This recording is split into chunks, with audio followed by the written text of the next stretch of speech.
Hello everyone, welcome back to my channel বাবুই পাখি। আজকের এই ভিডিওতে আমি দার্জিলিংয়ের এনআরএস স্নরলিং রিট্রিটের রিভিউ দিলাম। হোটেলটা রয়েছে একেবারে ম্যালের কাছেই, আর এর সিঁড়ি পর্যন্ত গাড়ি কিন্তু চলে যায়। যারা বয়স্ক মানুষ হাঁটতে অসুবিধা হবে তারা নিশ্চিন্তে এই হোটেলটি বুক করতে পারেন। এখানে রয়েছে বিভিন্ন ক্যাটাগরির রুম, ডিলাক্স থেকে সুপার ডিলাক্স, অ্যাটিক রুমও রয়েছে।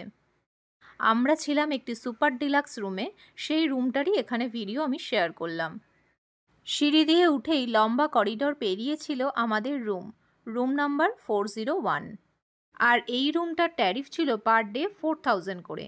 আমার কাছে এটা একটু বেশিই মনে হয়েছে, কেননা হোটেলটা ম্যালের একদম কাছে হলেও মেনটেনেন্স একেবারেই নেই বললেই চলে। ফুড কোয়ালিটিও খুব একটা ভালো নয়। আমরা প্রথম দিনের ডিনারটা এই হোটেল থেকেই করেছিলাম, তারপর দিন থেকে কিন্তু আমরা ম্যালের অন্য একটা রেস্টুরেন্ট থেকে ডিনার, লাঞ্চ এগুলো করেছিলাম। এখন চলুন এই রুমটা আমি একবার আপনাদেরকে দেখিয়ে দিই।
রুম, ওয়াশরুম সব কিছু তো দেখিয়েই দিলাম।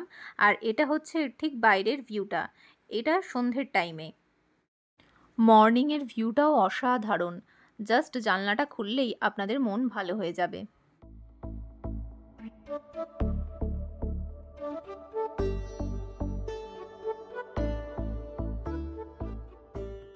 এই যে নিচের রাস্তাটা দেখছেন, এই রাস্তাটা ধরে সোজা চলে গেলেই পড়বে ম্যাল। হোটেলটি প্রাইম লোকেশনে হওয়া সত্ত্বেও ট্যারিফ অনুযায়ী এদের হসপিটালিটি কিন্তু একদমই ভালো নয়।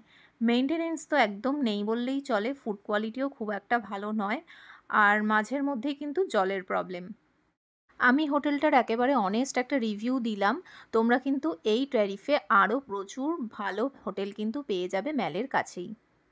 সো আজকের মতো ভিডিওটা আমি এখানেই শেষ করছি। সবাই ভালো থেকো, সুস্থ থেকো, দেখা হবে আমার পরের ব্লগে।